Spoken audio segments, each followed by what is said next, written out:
প্রিয় বন্ধুরা, আমি রিয়া আজ আবারও হাজির হয়ে গেলাম আপনাদের সামনে সম্পূর্ণ ঘরোয়াভাবে পনির রোলের রেসিপি নিয়ে। এই পনির রোলটা আমি ছেলের আবদারে বাড়িতেই বানিয়ে দিয়েছিলাম তাকে, তাই আমি আমার মতন করে কিন্তু এভাবে বানিয়েছি। কিন্তু চলে এলাম রেসিপিটা আপনাদের সঙ্গে শেয়ার করতে। প্রথমে কিউব করে রাখা পনিরের মধ্যে লম্বা করে কেটে রাখা টমেটো, ক্যাপসিকাম আর কুচিয়ে রাখা কাঁচা লঙ্কা দিয়ে ভালোভাবে মিক্স করে তাতে স্বাদ মতো লবণ দিয়ে দিয়েছি। আর এদিকে টক দইয়ের মধ্যে হাফ চামচ চিনি দিয়ে আগেই ফেটিয়ে রেখেছিলাম। এবার ওই টক দইয়ের মধ্যে সামান্য হলুদ গুঁড়ো, জিরে গুঁড়ো, কাশ্মীরি লাল দিয়ে দইটাকে ভালোভাবে ফেটিয়ে পনিরের মধ্যে মিক্স করে দিয়েছি। তারপর তাতে 2 চামচ সাদা তেল আর 2 চামচ মতন টমেটো সস দিয়ে ভালোভাবে পনিরটাকে মিক্স করে নিয়ে ম্যারিনেট করে রেখে দিয়েছি।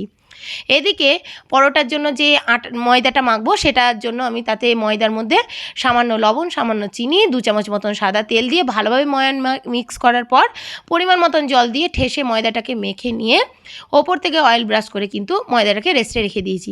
ততক্ষণে কড়াইয়ের মধ্যে সামান্য 1 চামচ মতন তেল দিয়ে গোটা কড়াইয়ে তেলটা বুলিয়ে নিয়ে তারপর ম্যারিনেট করে রাখা পনিরটা দিয়ে কিন্তু এখানে আমি 3-4 মিনিটের জন্য সটে করতে দিয়েছি।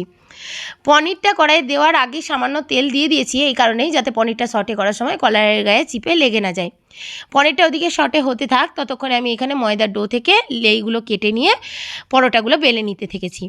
পরোটাগুলো গোল গোলভাবে বেলে নিয়েছি। আপনারা চাইলে লেয়ার পরোটা যেমনভাবে হয় সেই লাচ্ছা পরোটার মতন ওইভাবেও কিন্তু আপনারা বেলতে পারেন, কিন্তু আমি এইভাবেই করেছি যেহেতু সম্পূর্ণ ঘরোয়াভাবে যেমন বাচ্চা পছন্দ করে, খুব বেশি মোটা হলেও পছন্দ করবে না পরোটাটা, তাই এইভাবেই বেলেছি। তারপর পরোটাগুলো আমি এখানে 2টো করে পরোটা একসঙ্গে সেঁকে নিয়েছি। আপনারা চাইলে একটা করেও সেঁকে নিতে পারেন। সাদা তেল দিয়ে এপিট ওপিট করে মোটামুটি মিডিয়াম ফ্লেমে 3-4 মিনিট ধরে পরোটাগুলো ভেজে নিয়েছি। সমস্ত পরোটাগুলো ভেজে নেওয়ার পরেই কিন্তু রোলটা র্যাপ করেছি, তাহলে কিন্তু এক্ষেত্রে এইভাবে করলে রোলটা র্যাপ করতে সুবিধা হয়, কারণ অনেক সময় গরম থাকতে থাকতে যদি রোলটা র্যাপ করে দেওয়া হয় তাহলে পরোটাগুলো ক্রিস্পিনেসটা চলে যায় আর ফেটে যাওয়ারও চান্স থাকে। তাই পরোটাগুলো ভেজে নেওয়ার পর হালকা 1-1.5 মিনিট মতন ঠান্ডা করে তার উপরে চামচের সাহায্যে পনিরগুলো লম্বা আকারে দিয়েছি, তারপর সেটাকে ভালোভাবে রোল করেছি।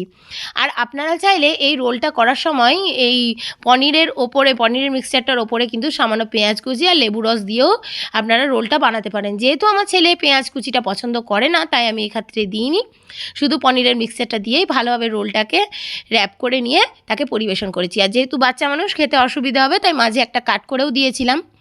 আজকের এই পনির রোলটা কিন্তু আমি সম্পূর্ণ নিজের ঘরোয়াভাবে বানিয়েছি, আর যেমন আমার বাচ্চা পছন্দ করে সেইভাবেই বানিয়েছি। কোনো ট্র্যাডিশনালভাবে কিন্তু এই পনিরের রোলটা আমি বানাইনি। আজকের এই রেসিপিটা কোথাও যদি আপনাদের একটুও ভালো লেগে তাহলে অবশ্যই একটা লাইক দেবেন আর চ্যানেলটিকে সাবস্ক্রাইব করে আমার পাশে অবশ্যই থাকবেন। ধন্যবাদ।